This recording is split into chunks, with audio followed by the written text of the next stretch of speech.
America ने एक ऐसा फैसला लिया है जिससे चीन को जबरदस्त झटका लगा है। वैज्ञानिक भविष्यवाणी कर रहे थे कि चीन में कोई बड़ा भूकंप आ सकता है, लेकिन यहाँ भौगोलिक नहीं बल्कि आर्थिक और शैक्षिक रूप से भूकंप आया है। अमेरिकी प्रशासन ने ये साफ कर दिया है कि वे बड़े पैमाने पर चीनी छात्रों के वीजा रद्द करना शुरू कर देंगे। इसका सीधा असर अमेरिका में पढ़ रहे लगभग 2,80,000 चीनी छात्रों पर पड़ने वाला है। ट्रम्प प्रशासन ने कहा है कि ये फैसला आक्रामक रूप से लागू किया जाएगा, खासकर उन छात्रों पर जिनका सीधा या परोक्ष रूप से चीनी कम्युनिस्ट पार्टी CCP से कोई न कोई संबंध रहा हो। चीन ने इस फैसले की तीखी आलोचना की है और इसे भेदभावपूर्ण करार दिया है। चीनी विदेश मंत्रालय के अनुसार हजारों छात्रों ने सालों की मेहनत और तैयारी के बाद अमेरिका में पढ़ाई का सपना संजोया था, अंग्रेजी की शिक्षा ली थी और जीवन के कई निर्णय इसी लक्ष्य के आधार पर लिए थे।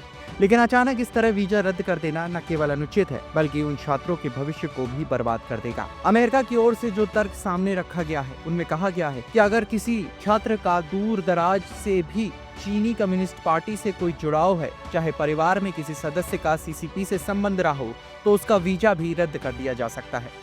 चीन में लगभग 10 करोड़ CCP सदस्य हैं, इसलिए ये फैसला व्यापक स्तर पर प्रभाव डालेगा। अमेरिका का यह भी कहना है कि वह नहीं चाहता कि चीनी छात्र अमेरिका में रहकर उच्च तकनीक क्षेत्रों में पढ़ाई करें और फिर वह जानकारी चीन जाकर इस्तेमाल करें। खासकर हाईटेक रिसर्च और इंटेलिजेंस से जुड़ी हुई पढ़ाई में अमेरिका अब चीनी छात्रों को शामिल नहीं होने देगा। ये बहस का विषय है कि अमेरिका अब बहुत देर से ऐसा कर रहा है, क्योंकि चीन की कई यूनिवर्सिटीज पहले से ही वर्ल्ड क्लास स्तर पर पहुंच चुकी हैं। चीन को इस निर्णय से अपमानित महसूस हो रहा है, क्योंकि ये फैसला ऐसा प्रतीत हो रहा है जैसे उसके छात्रों को अमेरिका से लात मार कर निकाला जा रहा हो। केवल यही नहीं, अमेरिकी सीनेटर मार्को रूबियो ने भी हाल ही में एक बड़ा बयान दिया है कि यदि कोई व्यक्ति सोशल मीडिया पर इजराइल के खिलाफ टिप्पणी करता पाया गया तो उसका वीजा भी रद्द कर दिया जाएगा। यह बयान भारत समेत कई देशों में चिंता का विषय बन सकता है, क्योंकि सोशल मीडिया पर इजराइल के खिलाफ बोलना सीधे सीधे वीजा पर असर डाल सकता है। इसके अलावा ट्रम्प प्रशासन ने स्टडी वीजा से जुड़े नियमों को इतना कठोर बना दिया है कि अब छात्र अगर एक भी क्लास मिस करते हैं या थोड़े समय के लिए काम करते हैं तो उनका वीजा रद्द कर दिया जा सकता है। विशेषज्ञों का अनुमान है कि इन बदलावों की वजह से भारतीय छात्रों की अमेरिका जाने की संख्या में लगभग 25% की गिरावट आ सकती है। ऐसे में अब भारतीय छात्र यूरोप, जापान और अन्य विकल्प की ओर रुख कर सकते हैं। जापान पहले ही संकेत दे चुका है कि वह अपनी यूनिवर्सिटीज के दरवाजे भारतीय छात्रों के लिए खोलने को तैयार है। इस बीच हार्वर्ड यूनिवर्सिटी जैसे प्रतिष्ठित संस्थानों पर भी ट्रम्प ने अस्थायी रूप से रोक लगा दी है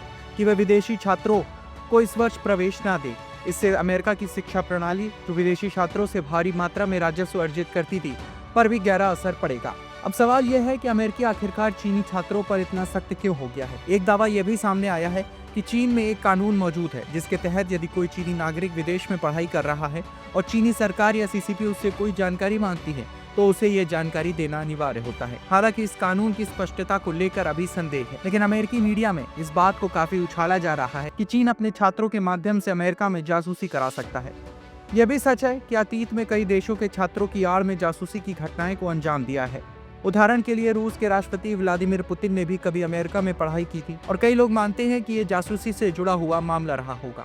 लेकिन हर छात्र को संदेह की नजर से देखना और वीजा रद्द करना एक बड़े स्तर पर विभाजन और अविश्वास की भावना को जन्म देगा।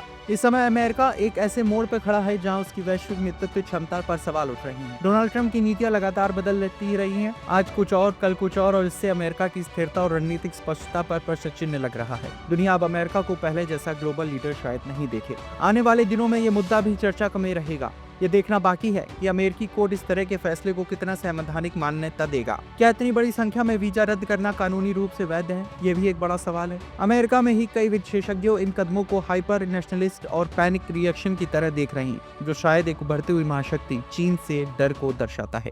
इस तरह की और वीडियोस देखने के लिए हमारे YouTube चैनल को सब्सक्राइब करें, बेल आइकन दबाना ना भूलें। यदि आप हमारा ये वीडियो Facebook पर देख रहे हैं तो पेज को लाइक और फॉलो जरूर करें। हमारे अन्य सोशल मीडिया पेजेस से भी जुड़े।